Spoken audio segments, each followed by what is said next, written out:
The first thing Officer Caleb Dunn noticed was the uniform. Not the medals, not the posture, not the stillness. Just the uniform. It was crisp, immaculate, Army service dress, dark blue coat cut sharp across the shoulders, ribbons aligned with geometric precision, the kind of detail most civilians would never notice. Dunn slowed his patrol car as the man stepped out of a rideshare in front of the downtown federal building. Something about it irritated him.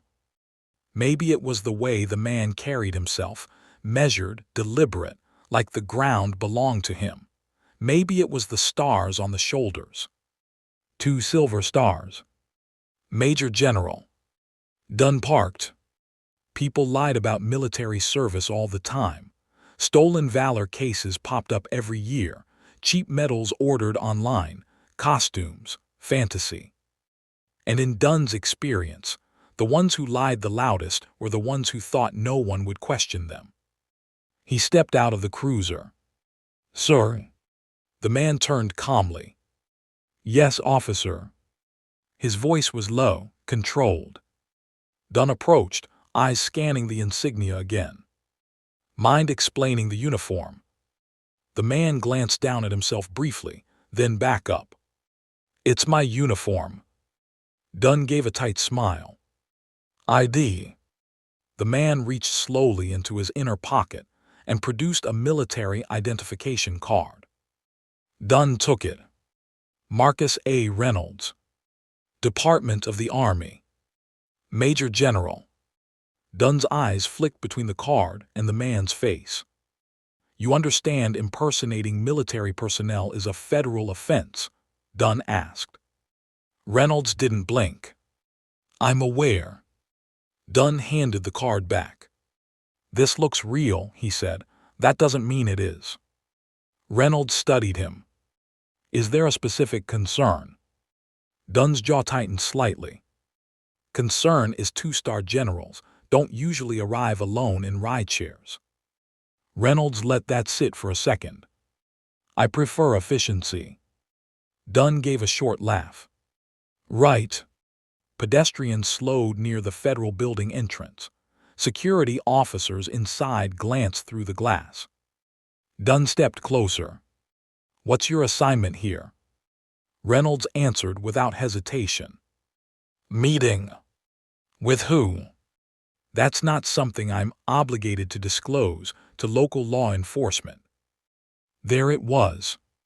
The tone polite but firm. Dunn felt it register as defiance. "You don't get to stonewall me in my city," Dunn said. Reynolds' expression didn't change. "Officer, I have identification. I have clearance. If you'd like to verify through official channels, I suggest you do so." Dunn heard something else in that sentence. Confidence. Not bluffing. And that irritated him more. He'd seen frauds before. They fumbled, over-explained, got nervous. This man didn't. Which made Dunn want to press harder. "Turn around," Dunn said. Reynolds' eyes narrowed slightly. "For what purpose?" "Impersonating military personnel." A security guard inside the building stepped forward, uneasy. "Officer," the guard called through the door, "we're expecting." Dunn held up a hand without looking back. "Stay out of it." Reynolds inhaled once. "This is unnecessary." "Turn around." For a moment, it looked like Reynolds might refuse. Then he slowly turned. Dunn cuffed him. Metal clicked against pressed wool. Gasps rippled from the small crowd that had formed. 2 silver stars glinted in the sunlight as Dunn guided him toward the cruiser. Reynolds didn't struggle. But there was something in his posture now. Not anger. Assessment. Inside the patrol car, Dunn radioed dispatch. "Possible stolen valor case. Need military verification on ID." Static. Reynolds watched the federal building through the window. "You're making a mistake," he said calmly. Dunn slid into the driver's seat. "If you're legit, this clears up quick." Reynolds turned his head slightly. And if I'm not, then you picked the wrong uniform to fake. Minutes passed. Dispatch crackled back. Unit 12, initial database shows active service record matching ID. Rank confirmed. Dunn frowned. Confirmed how? Department of Defense database. Dunn felt irritation spike. Run deeper. There was a pause. Sir, record shows high-level clearance, restricted access. Dunn exhaled sharply. He glanced back at Reynolds. You've got friends in the system. Reynolds' gaze didn't waver. Officer, you've detained a flag officer in full dress uniform outside a federal facility. Dunn stared ahead. And Reynolds' voice lowered. And you didn't once ask why I'm here. Before Dunn could respond, black SUVs turned the corner. Not police vehicles. Government plates. They stopped sharply in front of the federal building. 4 men in suits stepped out. One of them scanned the area quickly and locked eyes with the patrol car. He approached. Dunn stepped out to intercept him. Can I help you? The man flashed credentials. Department of Defense. Where is he? The man asked. Dunn stiffened. Where's who? Major General Marcus Reynolds. Dunn felt a cold sensation creep into his chest. He's being detained pending verification. The man's expression shifted from neutral to razor sharp. On what grounds? Impersonation. Silence. Then controlled fury. Officer, you have handcuffed the Pentagon's oversight authority for municipal defense allocations.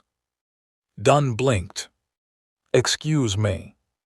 Major General Reynolds is leading the federal review of military surplus funding distributed to this city's police department. The words landed like a hammer. Dunn felt his pulse in his ears. Inside the cruiser, Reynolds watched the exchange through tinted glass. The suited official stepped closer to Dunn. He is the individual deciding whether your department retains access to armored vehicles, tactical grants, and federal equipment transfers. Dunn swallowed. That wasn't communicated. It was classified until his arrival. The official's eyes hardened. Which you have now compromised. Dunn turned slowly toward the cruiser. The 2 silver stars felt heavier now. He opened the door. Reynolds stepped out carefully, wrists still cuffed. The suited official stepped forward immediately. Sir. Reynolds nodded once. Remove them, the official said sharply to Dunn. Dunn fumbled with the key. The cuffs fell away. Reynolds adjusted his sleeves with deliberate calm. No dramatic gestures. Just quiet correction. The small crowd had grown larger. Phones were up. Recording.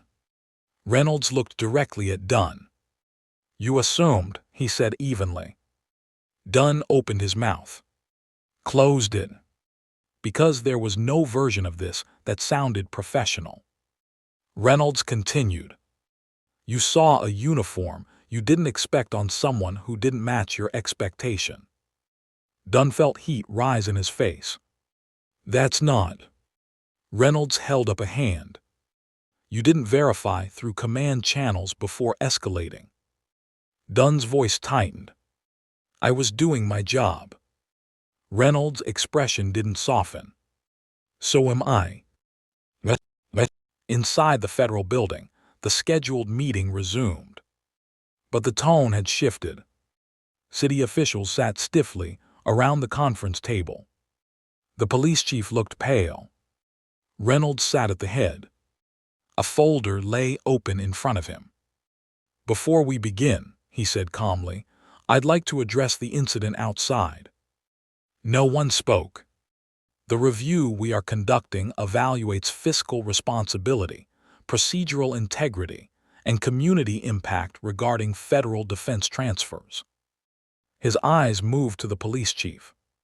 Your department has received $32 million in equipment over 5 years. The chief nodded slowly.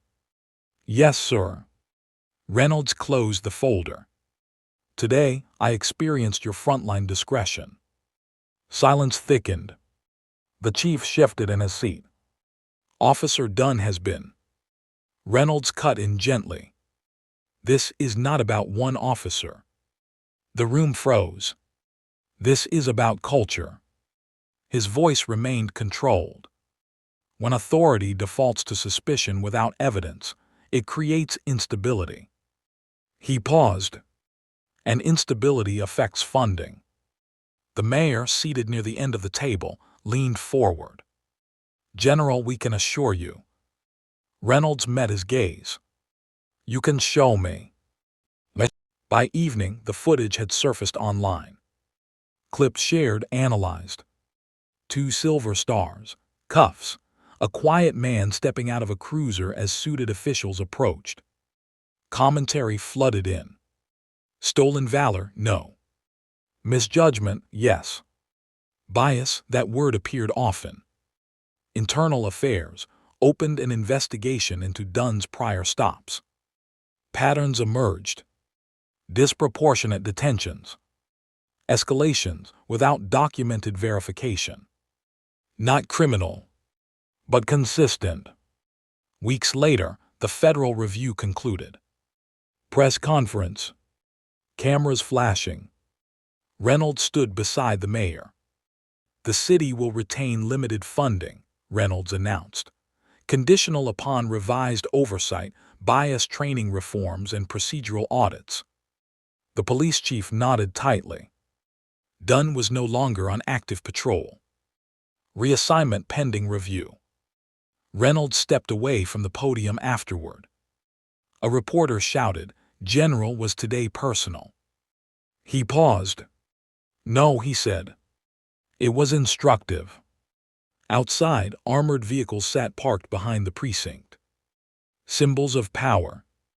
Reynolds glanced at them briefly. Then at the officers moving through the lot.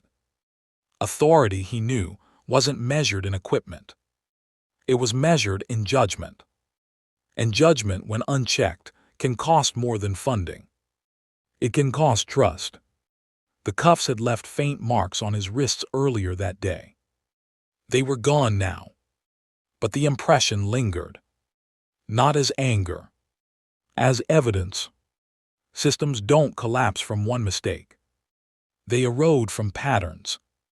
And sometimes it takes a 2-star general in handcuffs to remind a department who's really being evaluated.